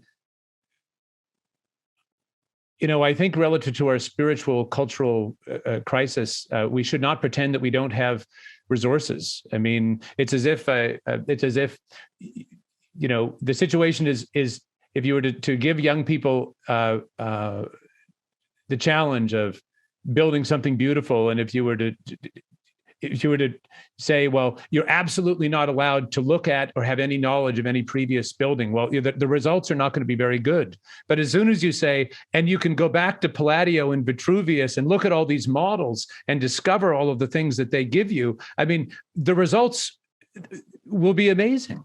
And so I want to drive towards a kind of optimism, not rooted in kind of silly blindness about the depth of our problems, but rather in the nature of what is most real, and the whole treasure house of tools. It's like we have these spotlights from the past to help us understand ourselves and the world around us, in philosophy and religion and literature, in architecture and in art and painting and music. I mean, for God's sakes, I mean, we've got an unspeakable treasure house here, and it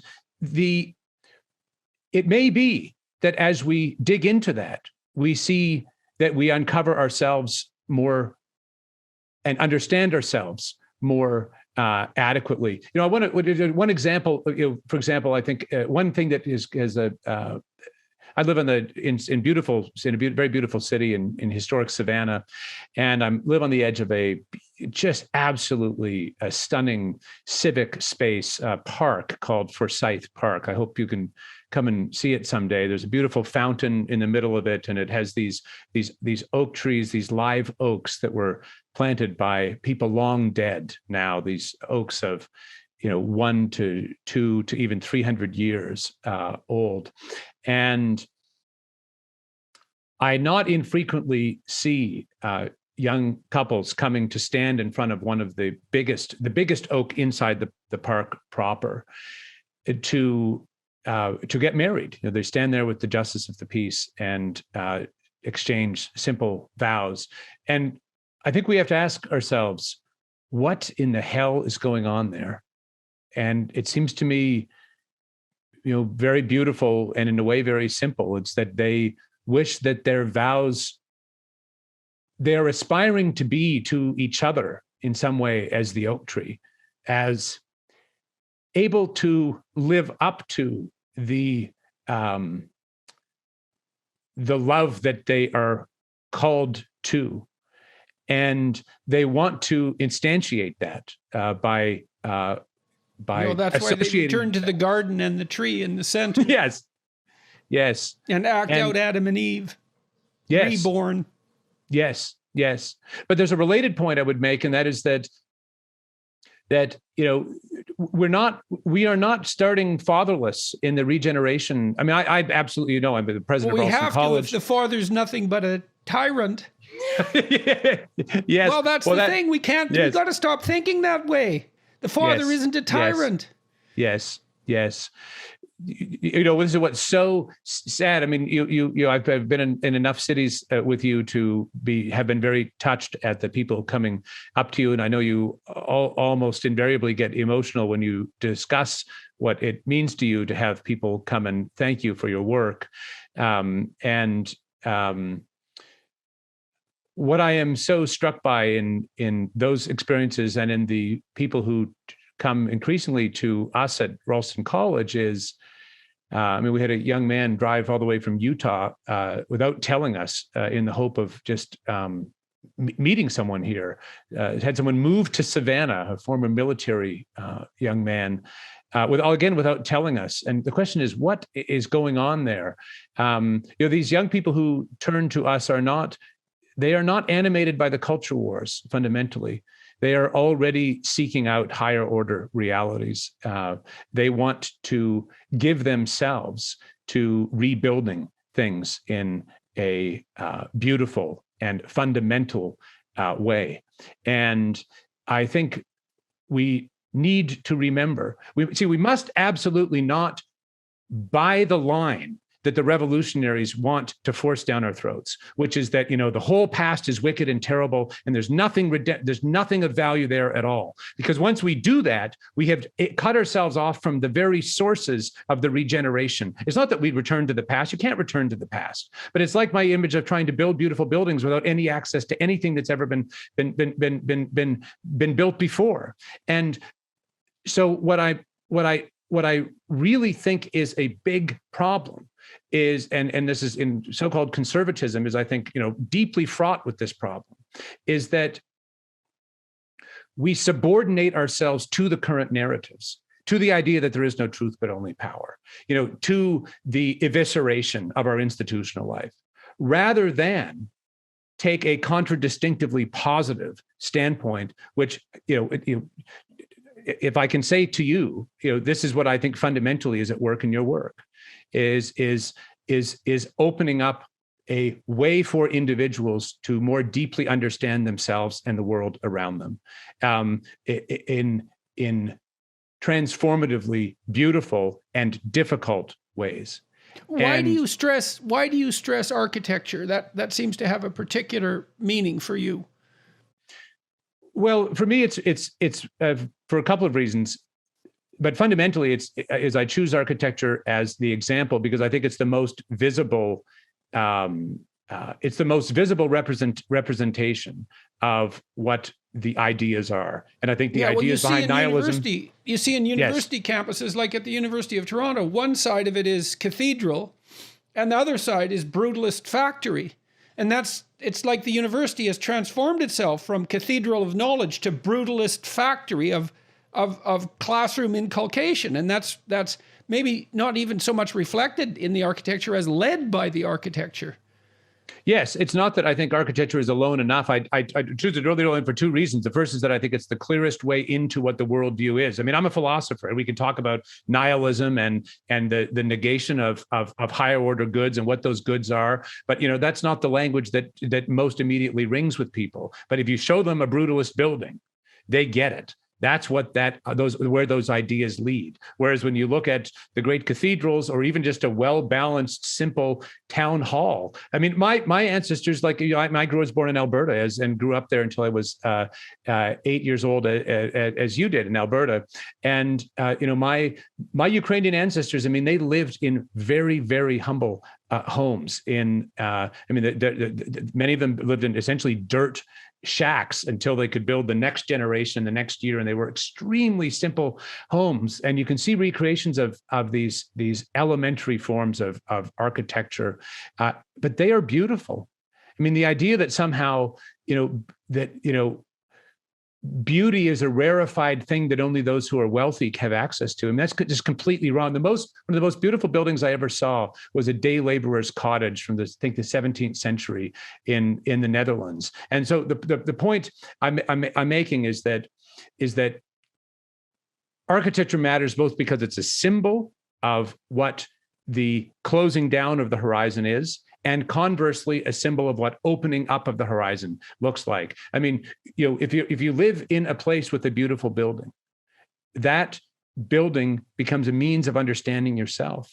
In some sense, that building is yours, and it elevates and opens you up. The proportions of the building, the symmetry, that becomes a way of your becoming proportioned or understanding yourself as within those. Now, I don't think by any means architecture is sufficient. I think, in fact, it's even subsidiary to higher order things, whether it's educational, religious, civic, political, familial. I mean, the turning on of the lights again, the opening up of the horizon needs to happen, in my view, at every level, in every domain of our culture. And architecture is just one example to help us understand both what the closed or open horizon is and an instance of a domain that is urgently in need, given our epidemic of ugliness, urgently in need of being reopened again.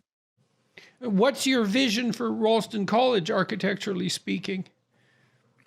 Well, we are we're living in Ralston College in Savannah, and so far as we have and will have in-person programs here, our endeavor is to repurpose historic buildings in the historic core in order to make this sublimely beautiful historic downtown the campus, rather than to build anew. Now, if we, for example, were to have $100 million and build a new campus in some beautiful place, we would really simply, I think, want for that to be in coherent conversation with the history of collegiate architecture.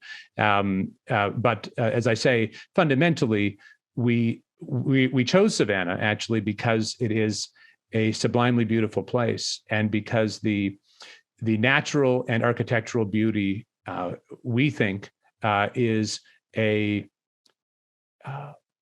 powerful analog to the discovery of the intellectual riches of the classroom. Can I ask you where the project is in its current state of development? Certainly. I would perhaps say just by introduction that our analysis and the need for founding new institutions is directly related to the things we've just been speaking about, the cultural, spiritual crisis, the upstream influence of the university over everything else, the fact that it is the epicenter of, at very best, unhelpful, at worst, downright toxic forms of ideology that spread through anything and everything, that is catastrophically beset with high costs, low value, and so on and so forth. But our analysis is simply that there is huge demand in young people for alternatives, people who are seeking alternatives to the indoctrination and activism and fraudulent low value of the academy. I mean, I think your own work has shown this about as clearly as anything else historically ever has, that it's a mistake to concede your new book, you write about the need for creative dynamism in relation to our institutions. And it seems to me we're in a moment, not only in which that is urgently necessary, but also eminently possible if we have only the courage to do it. So what I would say is a few things. The first is that Ralston College has really four fundamental commitments. First, to seek the truth with courage. Second, to apprehend beauty in all of its forms. Third, to the freedom of speech and thought that are the conditions of those pursuits. And finally, to the friendship or even fellowship that is the context for all of these pursuits. And what's become clear to us, Jordan, over the years is it's been a long runway. It's not easy getting a college going. Anyone who thinks that you need to go off and fight in a war in order to undertake something really hard of value can call me up and we'll have a talk about other things, other projects that may be very, very difficult to bring into the world, but necessary and beautiful. What's become clear to us in these years of development, which we're sort of at the end of as we now are launching our first programs and first degree, is that Ralston College has a double vocation, both on the one hand to be a reinvention of the academy, a place for in-person degrees, a new model for the university that can, we hope, be pretty radically disruptive, not just because we're going to change everything, but we hope that it will lead to many other people doing new and different and more beautiful and more adequate and perhaps cheaper and faster, but above all, just more important and higher value things in the space of higher education. So on the one hand, to be a reinvention of the academy, a reinvention and a revival of the academy. And on that side, we've received our degree granting powers from the state of Georgia. We expect to launch our first degree this autumn. In what? This first degree will be a master's in the humanities. So it will be a pretty intensive boot camp in thinking about the big ideas, tracing them and their development through history, which we think is important both as a revival of those forms of life and thought and culture, but also because we think they are as it were, the key to opening up depths of the self for the students themselves. It's not that every human, if I can't play the piano, it's not that every, you talked about resentment earlier, it's not that every human being should have to play the piano like Martha Argerich or Glenn Gould from your current town of Toronto. 99.999% of human individuals couldn't play the piano that way. But because Glenn Gould could and did, we can all hear the music. And in some level, I think what the high end of the academy is about playing the music so we can all hear it. And so on the one hand, it's the reinvention of the academy in a degree form. But on the other hand, the second side of this double vocation is to be a kind of platform of humanistic inquiry for anyone, anywhere, who wishes to engage with the riches of the humanistic tradition, who wishes to seek the truth with courage, who wishes to ask the fundamental human questions that every human being must face about truth and beauty and forgiveness and love and suffering. I put a reading list online of 100 books. It's at jordanbpeterson.com under books for those who might be interested in. People are buying those books like mad and reading them. And it does really seem to me that, if you can open up access to people to these great ideas and provide them with a pathway, that there's all sorts of people who are more than willing to tread down that pathway as rapidly as possible. And so, I'd be interested as we progress in this conversation at some other point to know in more detail what it is that you're planning. But I would like to ask right now, how do you envision opening up the humanities to a broader range of people? What are you going to do that's different, or what are you hoping to do that's different? Well, there's in one sense,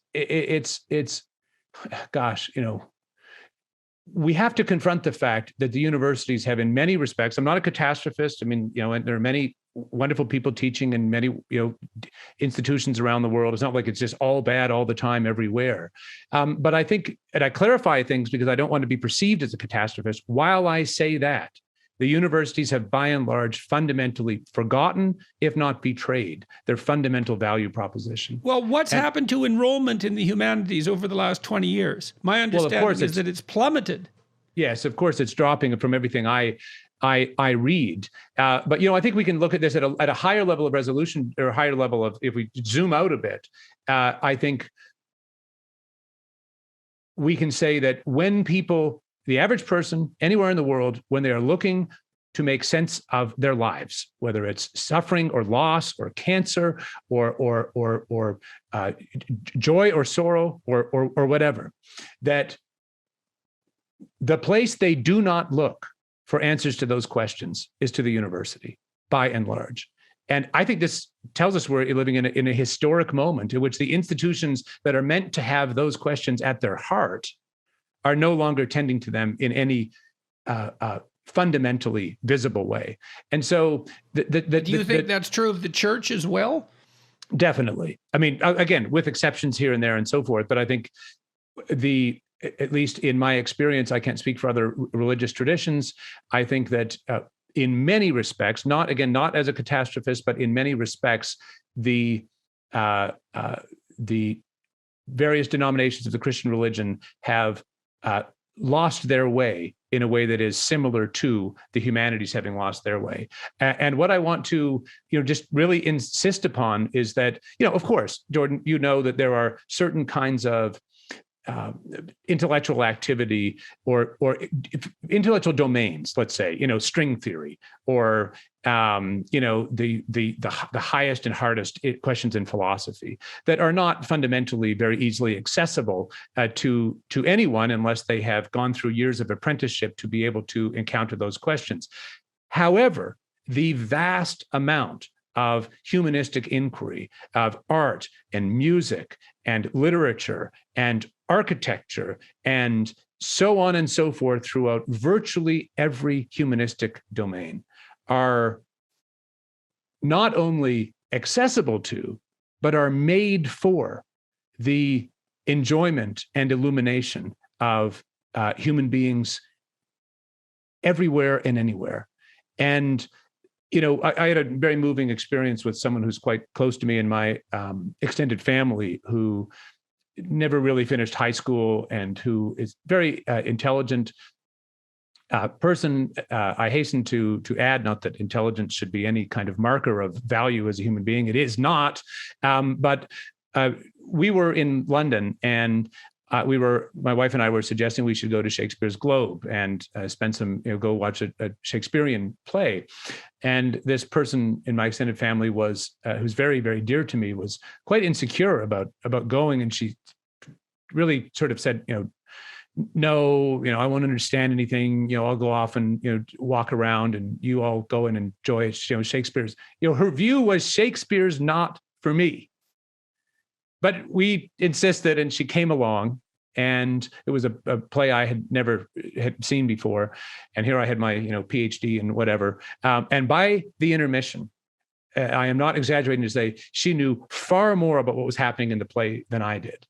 And what I want to insist, Jordan, is that, the great high watermarks of the humanities, whether it's Bach or Matisse or the Gothic cathedrals or Homer, or just go on and down through the list of all of it, they are made for everyone. And so the question is, how do you open them up? Well, damn it, we're going to do everything we can to open them up however we can. You're one of our great examples of how you open things up. You think about them, you try and share them in a medium that seems right for a certain audience, and you can't do everything to everyone all the time. There are some things that you can do in the internet, and some things you can't do in the internet. Some things you can do in person in a weekend. Some things take a whole year. But the point is that by and large, the internet gives us the opportunity, and modern travel gives us the opportunity of gathering people either virtually or in person, totally extraterritorially to the university. Why should the university have to be the place that these things are done or encountered? Most of your work, though I know you were formed and shaped in the university, the vast amount of your work that has reached large audiences is not taking place in the university. And so I think or that's where the university has moved. Yes, truly conceived. The university is as a community of those who pursue the truth. It's like Israel is those who struggle with God, and the university is those who struggle with the truth.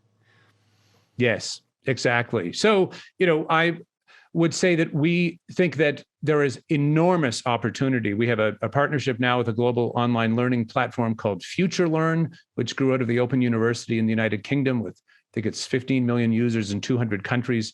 Our first courses will go up on FutureLearn, open access, available to anyone, anywhere with an internet connection. There's no credit. There's no, you're not getting a degree. We're just trying to share these things as widely as we can. The first course will be Tony Daniels, AKA Theodore Dalrymple, I know some of whose books are on your reading list, on Johnson's Rasselas, which is going to be a wonderful course. Andrew Doyle is doing a course on Shakespeare's Titus Andronicus, and so on and so forth. We'd love to have you join this initiative at some point if you're able and interested. The point is that we live in actually very exciting times from the standpoint of the sharing of information freely at low cost through the internet. And that's not that, we should be internet ideologues as if everything meaningful in life can be done on the internet. It cannot be. But we should, at the same time, as you have very beautifully and courageously shown, embrace the possibilities that it does, in fact, offer us. And, our deepest hope is that we can, if I can use a scriptural metaphor, break the alabaster box and take the greatest, most beautiful minds we can find, and to have them share the things that they know and understand for anyone who is seeking to ask those questions, to encounter those truths, to look at those beautiful things, and to understand themselves more truly and love others more fully. It's in a way a very simple endeavor, but we, I think, have to insist that we ought not to be captive to the closed horizon that would tell us, it's too late, it's not possible. The very hunger, the deafening hunger around us is a sign that at a minimum, we can try to give what we can to those who seek it. That's a really good place to stop. Thanks very much for talking with me today, Stephen. And best of luck with your initiative. And thank you very much for the conversation. Thank you, Jordan, for having me.